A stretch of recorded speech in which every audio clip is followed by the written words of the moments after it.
Vous serez baptisés du Saint-Esprit dans peu de jours. Vous recevrez la vertu du Saint-Esprit qui descendra sur vous, et vous me servirez de témoin. Acte 1, 5, 8. Demeurez dans la ville de Jérusalem jusqu'à ce que vous soyez revêtus de la puissance d'en haut. Luc 24, 49. Les disciples de Jésus avaient entendu parler par Jean du baptême de l'Esprit. Jésus leur avait dit lui-même que le Père donne le Saint-Esprit à ceux qui le lui demandent. Luc 11, 13. Il leur avait dit aussi que l'Esprit du Père parlerait en eux. Matthieu 10, 20. Et la veille de sa mort, il leur avait annoncé que l'Esprit viendrait à eux pour convaincre le monde de péché. Pour eux, l'envoi du Saint-Esprit se rattachait donc à l'œuvre qu'ils auraient à faire et à la nécessité de recevoir la force de l'accomplir.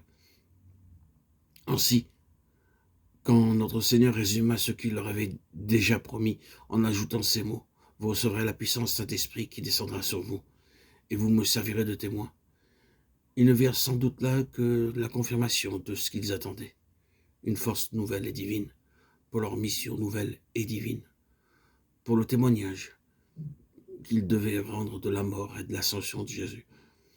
Tout ceci était d'accord avec ce qu'il leur disait déjà, ce que leur disait déjà l'écriture de l'œuvre de l'Esprit. Dans les jours avant le déluge, l'Esprit de Dieu avait contesté avec les hommes. Plus tard, il avait doué Moïse de sagesse ainsi que les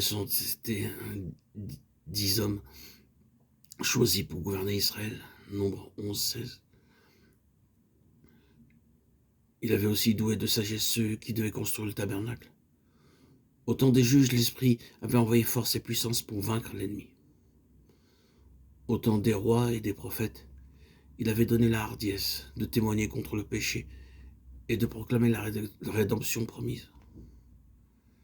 Chaque fois qu'il est parlé de l'Esprit dans l'Ancien Testament, c'est à propos du règne de Dieu et de son service.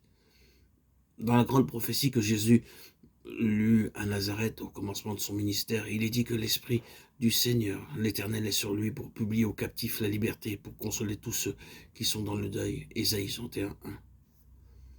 Aux yeux des disciples qui connaissaient bien l'Ancien Testament et qui avaient longtemps suivi Christ, la promesse de l'Esprit ne pouvait avoir d'autre but que celui de leur assurer la force voulue pour leur mission après l'ascension de leur Maître. Tout ce que l'Esprit devait leur apporter, consolation, lumière et sainteté. Tout devait concourir à leur revêtir de force pour servir leur Maître. Plus à Dieu que l'Église de Christ comprit ainsi l'envoi de l'Esprit, que tous ceux qui demandent le Saint-Esprit n'eussent d'autre but que celui de devenir de fidèles témoins de Christ, zélés à conquérir le monde pour lui. Il est toujours regrettable de laisser perdre une force.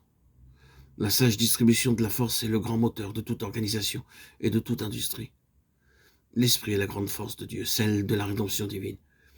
Il descend du trône de Dieu, de celui à qui toute puissance a été donnée. Matthieu 28, 18. Pourrions-nous donc croire que Dieu laisserait perdre cette force divine en l'envoyant à ceux qui ne la demanderaient que pour leur propre satisfaction, la satisfaction de se voir très saint, très sage ou très grand? Certainement non.